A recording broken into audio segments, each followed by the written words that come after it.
intoxicating gas had been discounted after the excavation of the Aditon in 1913. But according to Dr. Stephen Sota, a researcher working near the Gulf of Corinth, just a few miles from Delphi, such gas releases are as common today as they were 2,000 years ago. This whole region seems to be subject to gas emission through faults connected with earthquakes. We found a number of giant submarine pockmarks, or craters, on the seafloor that showed evidence of gases coming out of the ground of the seafloor, having formed them. In geological thinking, gases are associated with volcanic areas or areas of hot springs, and we don't have that here. But we do have this spreading rift where the crust of the earth is pulling apart, and this produces fissures that extend deep into the earth, and this is an area which allows fluids from those depths to work their way up toward the surface. It was this common phenomenon the French archaeologists might have missed. They found just one layer of clay after the other and one layer of rock debris after the other, and they became quite disappointed, and they dug deeper and deeper into it, and then they said there is no big cave. But the Greek word for cave can be translated in different ways. It can also be a fracture or a vein or something like that. To confirm his suspicions, de Boer re-examined the original photographs taken by the excavation team. And so I went over those photos, and I saw that in those layers, actually offsetting some of those layers, were cracks that were probably not more than ½ inch to 1 inch wide. And they sort of ignored those as insignificant cracks, they call them, that were running through there. And that's, of course, the most perfect fracture that you can have for water to rise up and for gases to rise up. But what kind of gas could have caused the trances, the frenzy, and the prophecy so long associated with the oracle? If a chemical culprit could be found, science would come one step closer to solving this ancient riddle.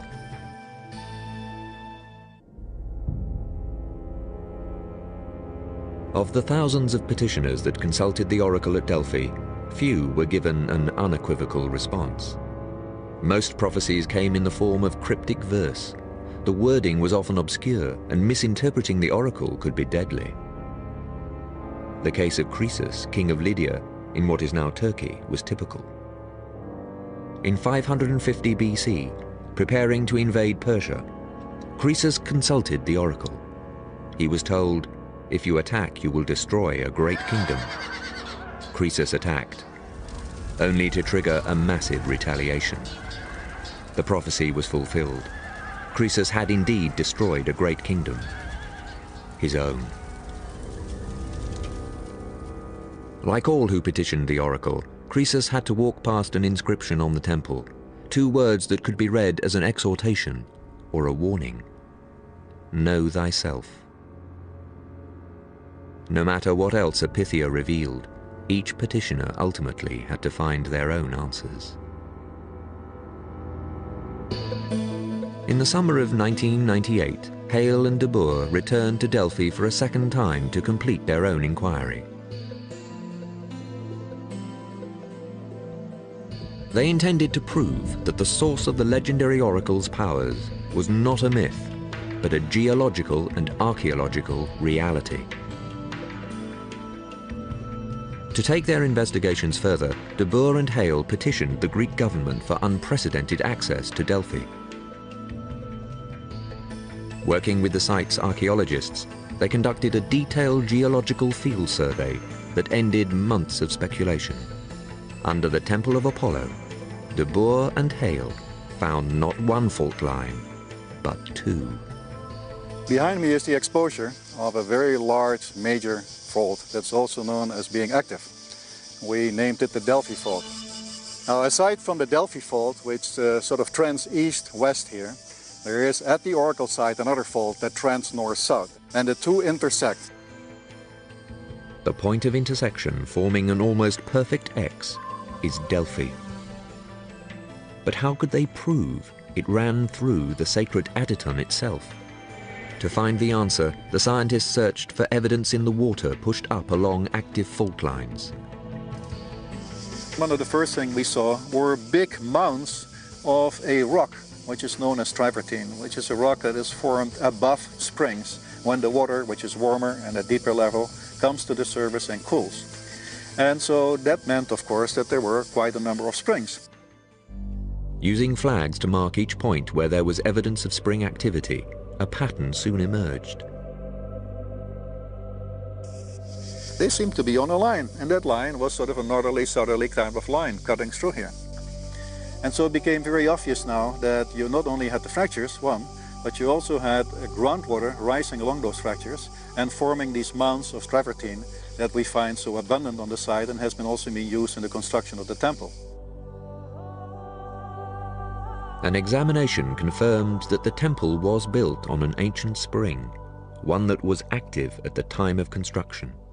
One exceptional feature of the Temple of Apollo is the fact that a system of drains, pipes and conduits crossed its foundations, bringing water from springs further up the slope through the foundations of the temple to the Khrēsmoi fountain situated immediately to the south of the temple. It would be crazy to build a temple on top of a spring unless you needed to. This foundation is actually punctured by these conduits for water, and to have active water coming up into your building, into the very foundations of your building, is not a sensible thing to do if you're interested in solid, secure foundations. An interesting architectural feature of the Aditon is the fact that it does not coincide with the axial line of the temple, but instead it is slightly pushed to the south, slightly off-centered, as it were. I think the best explanation for this positioning would be to say that the sanctum aimed to shelter a specific geological feature, such as the fissure. As Hale discovered, Delphi was not the only Apollo temple constructed on and around a geographical feature. In Asia Minor, what is today Turkey, there were oracle temples, such as Claros and Didyma, deliberately built over springs.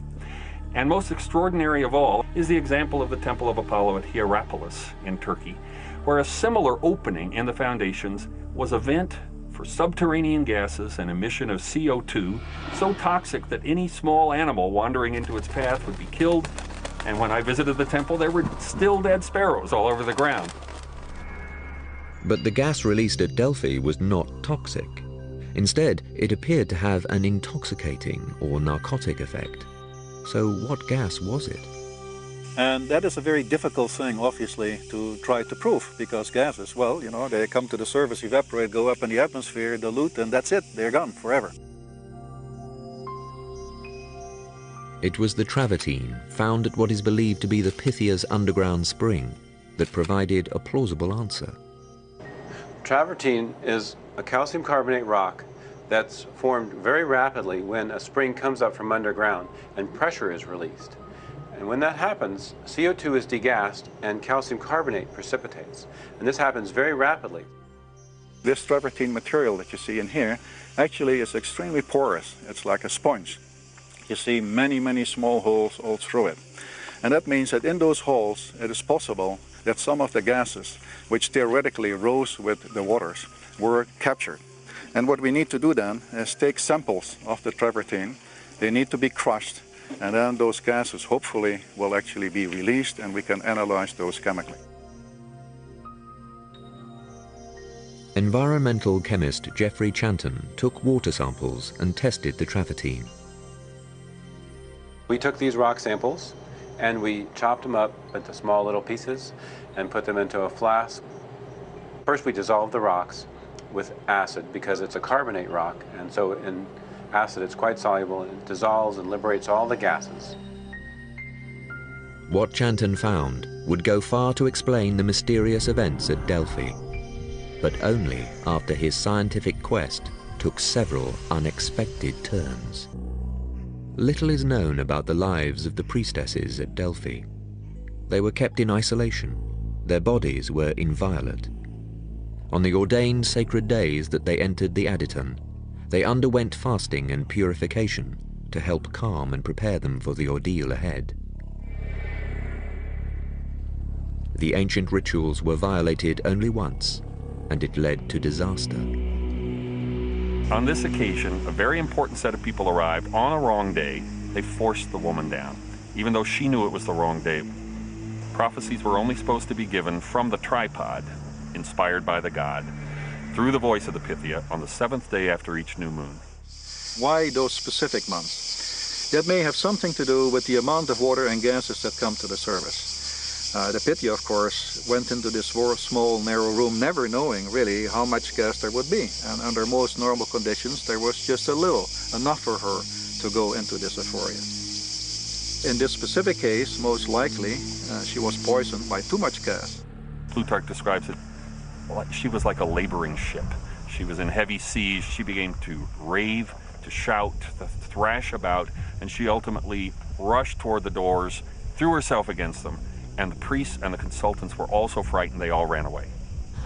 When they came back, she was lying unconscious on the ground. She only lived a few days before she died. What type of gas produced such a lethal effect? In his laboratory in Florida, chemist Jeffrey Chanton found the first clues in the travertine sample. We found that there were traces of methane and ethane in this rock that was deposited on the walls of the temple where the spring came up inside the temple. Methane and ethane are organic solvents, hydrocarbons closely related to propane, butane, and other common household flammables. When inhaled, they act as both an asphyxiate and an anesthetic, depriving the brain of oxygen. When abused, they can have devastating effects on the nervous system. Could these substances have caused the Pythia's trances? The team then called on toxicologist Dr. Henry Spiller. At the time, I was working on a study of inhalant abuse across the United States. Huffers, sniffers, people who would put it in a bag and try to get high on it. It's a real serious problem in the United States. One of the things we found was of the substances, which are many, the active component that was most commonly sought after were various hydrocarbons. Propane, butane, gasoline was very prominent. Plutarch's account of the death of a Pythia closely resembles symptoms of an anesthetic overdose. Well, one of the problems that we know about anesthetics is that it causes nausea and vomiting. In fact, one of the rules of present-day surgery are don't eat after midnight on your day of surgery. Forced into the Adyton without fasting, the Pythia ran a serious risk. If you aspirate, generally what happens is you take stomach contents into your lungs. Now, you don't immediately die from that. What that does is that produces damage to the lungs as well as pneumonia. And she probably died a slow death from pneumonia from the initial aspiration. But the long-term effects of inhaling solvents, slurred speech, brain damage, sudden cardiac arrest, did not correspond with the ancient accounts. Furthermore, methane and ethane are odorless, lacking the scented odor the vapors were said to have. The team hoped water samples taken at the temple site might yield another clue. We also went ahead to the Temple of Apollo and we sampled 2 springs there. The one above the Temple of Apollo that used to come into the temple, and that also had high levels of ethane and ethylene, which was surprising. It was still in contact with those hydrocarbon chemicals deep within the earth. We also sampled another spring about 100 yards away, and that spring had no ethylene or ethane in it at all. And that was the spring that had been used by villagers at the time for their water supply. So here were 2 springs about 100 yards apart, one containing ethane and ethylene, and the other with a completely different chemical nature, void of those 2 gases.